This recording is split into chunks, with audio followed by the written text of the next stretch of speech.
What's up, YouTube, and welcome back to my channel. And in today's video, I'm going to give my prediction for the SEC Championship matchup against the Georgia Bulldogs versus the LSU Tigers. But if you haven't, please like, share, subscribe to the channel. And by doing so, it greatly helps out my channel, and it helps me grow as a content creator. It's finally here, guys. Big matchup for the SEC. Whoever wins this game is the SEC champion. And you got the Georgia Bulldogs, currently the #1 ranked team in the country right now. And they're going against the LSU Tigers that currently was ranked #5, but took a upsetting loss this Saturday. And they're going into this matchup, with 3 losses. And it's been a while since there's been a 3-loss SEC team, going into trying to win the SEC. But I got the stats for the game, guys, and I'll just kind of break it down, both teams, and see what both teams can bring to the table. Of course, I'm going to start off with Georgia, Stetson Bennett. Guy's been up and down, but he's thrown for 3,151 yards so far this season. He has 16 touchdowns and 6 interceptions. So he's done a phenomenal job. Like I said, it's been some games where, they struggle to throw the ball downfield, but he definitely has a lot of players around him that can contribute, and kind of, fix those problems. Like I said, some games he's kind of been off, and when he's off, he's off. But when he's on, he's really, really on. He has some legs on, though. He can take off whenever a play breaks down, and just a great all-around quarterback. Anything that you would want in a quarterback right now. And despite the ups and downs, Georgia still had a great defense that they can depend on until the offense is settled down. And it's been some games this season where the offense wasn't clicking at first, but the defense was always there and always put them in good positions. And been a couple times where the defense put them in a very, very good position, to score. So, but once Georgia got one of the best offensive efficiencies in the country, they're very, very efficient, and it all starts with the quarterback, with Stetson Bennett. So he's done a phenomenal job, this season. On the other hand, LSU has Jaden Daniels. This is a guy, he has 2,566 yards with 15 touchdowns, 2 interceptions. But he's not really a passer. He's lethal with his legs, and he can be very, very dangerous when he's flushed out the pocket. And that's something that Georgia's defense is going to be tasked with doing, trying to keep him in the pocket and not let him get a lane to take off. He's very elusive, and he brings that to this offense.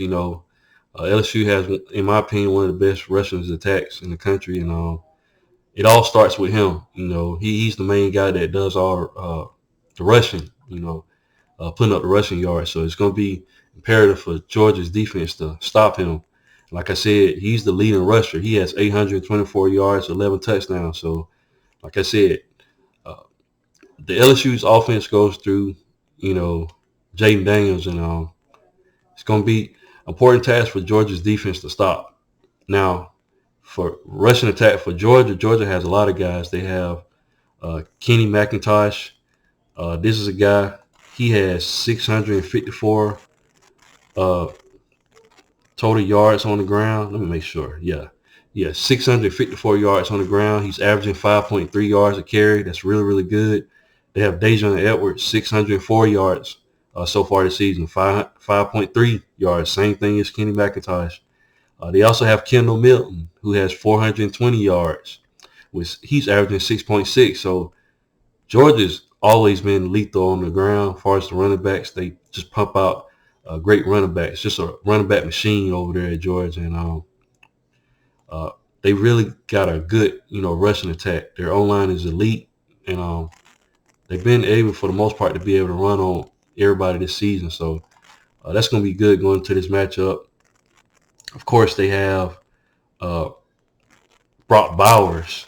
This guy is elite, 644 yards and 5 touchdowns. Like I said, this is a guy, matchup nightmare, hard to stop. Got speed, man, elite speed, and just averaging 14 yards per reception. So really, really good, tight end. They also have Ladd McConkey at wide receiver, 606 yards on the season, averaging 13.2 yards average. So And then they also have Kenny McIntosh. He's even gotten, put out wide at, at receiver, 437 with 12, averaging 12.5 receptions per play. Darnell Washington, 403. The list just goes on. This Georgia team, they're very, very talented, and Stetson Bennett has a lot of guys around them, to keep the offense going. They also have a DB on the other side on defense, Malachi Starks. This guy has 60 tackles on the season. This is a freshman. This guy is really, really good. And they also have Christopher Smith, who has 2 interceptions. So, this Georgia defense, just this Georgia team as a whole, is really, really good. A lot of people thought Georgia was going to have a drop-off with all the defensive players that they lost last season, but Georgia is still really, really good. And I'm going to read off some more stats, let you know how good the defenses is. But, on the flip side for LSU, LSU has a lot of good wide receivers at their helm as well. It's not like they don't have any guys. They have Malik Neighbors. He has 726 yards on the season receiving. He's averaging 12.5 a reception. Keishon Butte, he has 431. This is a guy that's been in the system. Really, really good wide receiver. He's averaging 10.3 average. Jaray Jenkins, 332, 13.8 yards of reception. So Brian Thomas, 306 yards receiving. So, like I said, the list goes on and on. And of course, at running back, I forgot to mention, LSU has Noah Cain with 340 yards this season. Josh Williams has 481. So Amari Goodwin, 267. So LSU has the talent as well. This is going to be a great matchup, between two good teams. On the defensive side, LSU has a guy in Harold Perkins. This guy is really, really good. This dude has, he has 59 total tackles. He has 7.5 sacks. This dude, he has 4 pass defended, 1 interception. This guy is going to be tasked with, spying Stetson Bennett just in case he was able to try to step out and get some running yards. This dude is really, really good. They also have Mekhi Bakersfield. He has 73 tackles. He's the leading tackler. And like I said, just a lot of good guys on this team. Overall, very, very good matchup between two guys. They got the transfer. I think he's from Oklahoma State. Jarek Bernard Converse. He has 1 interception. So, like I said, two good teams going against each other. It's going to be a rematch of the 2019 season. We all knew LSU won it all that year, and Georgia would love to get their, revenge, going into this matchup. And I'm going to read off some more stats for the game. Points per game, LSU is averaging 32.5. Georgia is averaging 38.3. So Georgia has the advantage offensively. Points allowed per game, LSU is allowing 21.5. Georgia is only allowing 11.3. So Georgia has the advantage there on defense. That's a really, really good defense. If I'm not mistaken, last season, Georgia was only allowing 7 points per game. So considering they lost all that talent, they're still really, really good on the defensive side of the ball, guys. So this is going to be a intriguing matchup. Total yards. LSU is averaging 433.4 yards a game. Georgia is averaging 488.8. So the advantage goes to Georgia again there. You want to break that down, that's 285 through the air, and that's 203 on the ground. Really, really good balanced offense, over there at Georgia. They're very, very efficient, and that's what a lot of people don't understand. They're very, very efficient. They may not hit big plays, but they're very, very efficient. They move down the field very, very smoothly. So it's going to be impeccable for LSU to be able to stop this. If you were to break down LSU's offense, output, they're averaging 241 through the air, and they're getting 191 on the ground. And like I said, a lot of that yardage is coming from Jaden Daniels extending plays, run out the pocket. So it's going to be an intriguing matchup, guys. Now, yards allowed, LSU is allowing 347 yards to opponents. Georgia's only allowing 270 to opponents. So LSU is allowing 203 through the air, and they're allowing 144 on the ground. That's pretty good, guys. You know, LSU has a good defense as well, but Georgia, they're only allowing 191 through the air and 79 on the ground. That's really, really good, guys. Uh, Georgia's not letting anybody pass on them or run on them, so it's going to be intriguing matchup going into this. Now, I'm looking at the opponents that both teams played. Of course, LSU lost early on in the season to Florida State, a team that's on the rise. Florida State has looked really, really good. And to me, that was a good, loss in my opinion. Then LSU lost at home to Tennessee, and Tennessee completely blowed them out. In my opinion, LSU early on the season seemed like they didn't have all their ducks in a row, but they started to play at at a higher level, later on in the season. They beat Ole Miss 45-20, at home. That was a really, really good matchup. Then he turned around and beat Alabama 32-31 in overtime. It was a big win for LSU. They won the West, doing that. But then they went to Arkansas and had a kind of stumbled on offense, only winning the game 13-10. Arkansas played a really, really good team, another good team in the SEC West. Just the West is just a hard, division to go through. The SEC as a whole is just hard, to go day in and day out playing teams. They beat UAB 41-10. That was expected. But then they took an upsetting loss to Texas A&M, a not so good Texas A&M team, guys. They lost 38-23. Texas A&M pretty much had control of the whole game. LSU was fighting at first, but Texas A&M just exploded, and they upset LSU going into this matchup. And, LSU is going to be limping into this matchup against a really, really good Georgia team, the number one team in the country. So LSU is going to be looking to try to get the victory.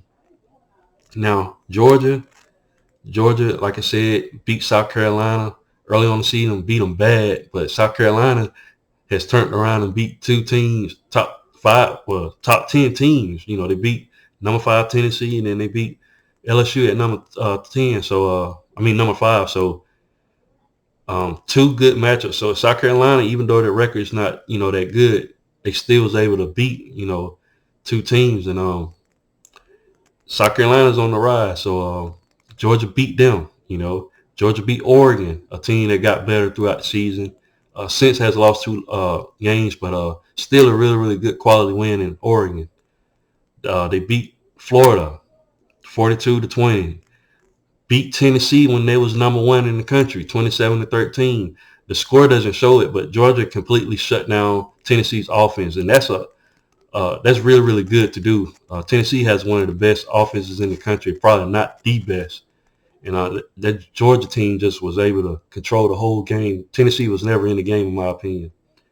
And shut down, in my opinion, at the time, the Heisman front runner. So very, very good win for Georgia.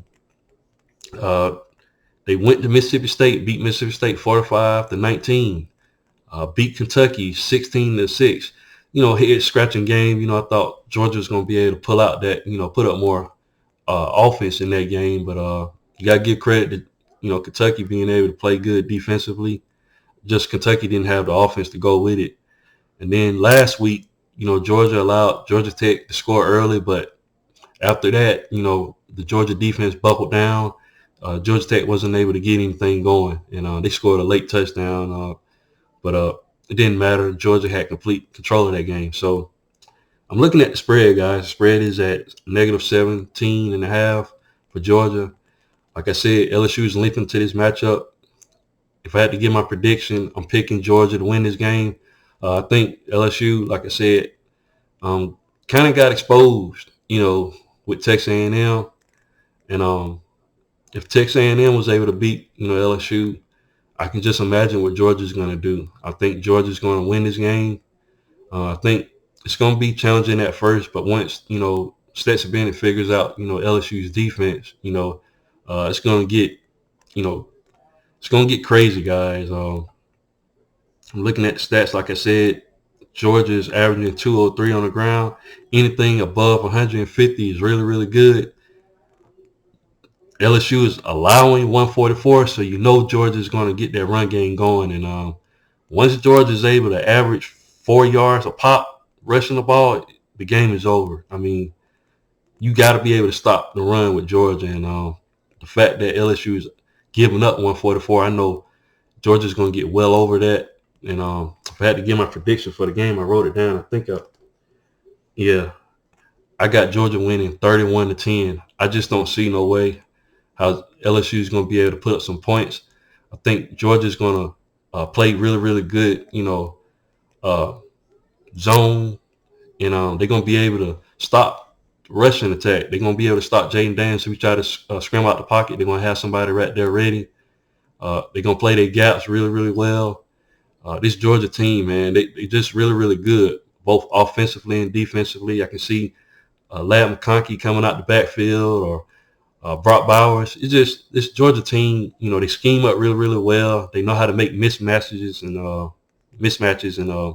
they're really, really good, And Georgia's going to be in the playoffs. I imagine, probably the number 1 seed, and just LSU taking that bad loss to Texas A&M. I think it's going to hurt them, and they're going to want to come out and prove something. But I think Georgia's just going to be too much. But what do you guys think? Leave your thoughts and comments in the comment section. And once again, guys, if you haven't, please like, share, and subscribe to the channel. And I'll definitely be back with more college football content. Thanks, guys, and roll tide.